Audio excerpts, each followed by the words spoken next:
Parliament ఆవరణలో ఆమె ఒక మాజీ లోక్సభ సభ్యురాలు, ఇప్పుడు రాజ్యసభ సభ్యురాలు, మాజీ కేంద్ర మంత్రి, ఇన్ని ఆమెకున్నా కూడా ఎందుకు ఆమె అంట కుక్కను తీసుకుపోవడం, లోపల ఖర్చే వాళ్ళు ఉన్నారని మాట్లాడడం ఒక ఎంపీలను ఉద్దేశించి, అది మీకేం తప్పు అనిపించట్లేదా దయాకర్ గారు? అంటే మీ కాంగ్రెస్ పార్టీ ఎంపీ కాబట్టి మిమ్మల్ని అడుగుతున్నాను, మీకు అందులో ఏం తప్పు కనిపించట్లేదా?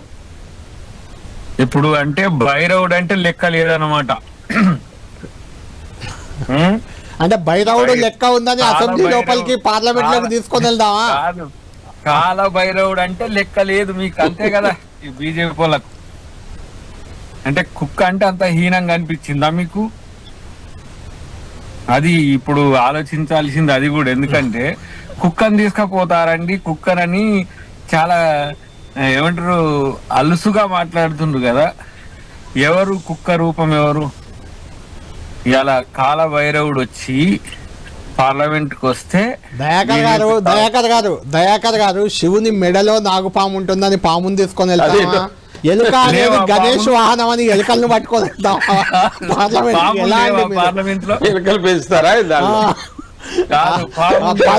వరాహావతారం అని పందిని తీసుకెళ్దామా పార్లమెంట్ కు? మీరు చెప్పేది అలానే. మరి ఇప్పుడు పందిని తీసుకోవాలి.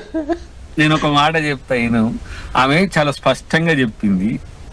అది ఒక 2 వెహికల్స్ మధ్యన బజార్లో వస్తుంటే 2 వెహికల్స్ మధ్యన ఇరుక్కున్నది. అక్కడి నుంచి నేను దాని నుంచి కాపాడి తీసుకొని ఇక్కడికి వచ్చిన. నేను మళ్ళీ దాన్ని ఇంటికి పంపించేసిన. నేను ఇటు ఎంటర్ కాగానే పార్లమెంట్కి రావాలని నేను కుక్కను పార్లమెంట్ హౌస్ లోకి తీసుకుపోలేదు. పార్లమెంట్ ఈ కారు పాత పార్లమెంట్ ఉంటది కదా, పాత పార్లమెంట్ గేట్ ఎంట్రీ ఉంటది, అక్కడికి వచ్చి ఆమె దిగి మళ్ళీ దాన్ని పంపించేసింది. దానికి ప్రోటోకాల్ అంటుండ్రు, తర్వాత సభ హక్కుల ఉల్లంఘన అంటుండ్రు.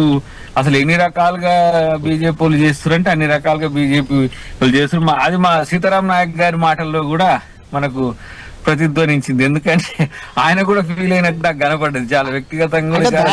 అక్కడి వరకు బాగానే ఉంది, కుక్క తీసుకురావడం వరకు సరే సమర్థించుకోవచ్చు, అక్కడ ఓకే.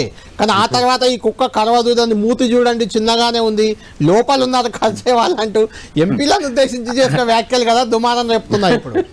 అయితే మరి భుజాలు తడుముకున్న వాళ్ళు ఎవరైనా బయటకు వచ్చి అంటే చెప్పలేము. కానీ ఇప్పుడు ఆమె చైర్మన్ గారికి ఆ స్వేచ్ఛ ఉంది. ఇప్పుడు కుక్కని తీసుకురావడానికి తప్పు పట్టినప్పుడు ఆమె కోపం వచ్చింది. కుక్కని తీసుకొచ్చిన దానిలో అయితే కుక్కను మనము ఇంట్లో పెంచుకుంటాం కదా. ఇప్పుడు ఒక రకంగా చెప్పాలంటే అసలు కుక్క కంటే విశ్వాసమైన జంతువు ఏది లేదని లోక ప్రతీతి.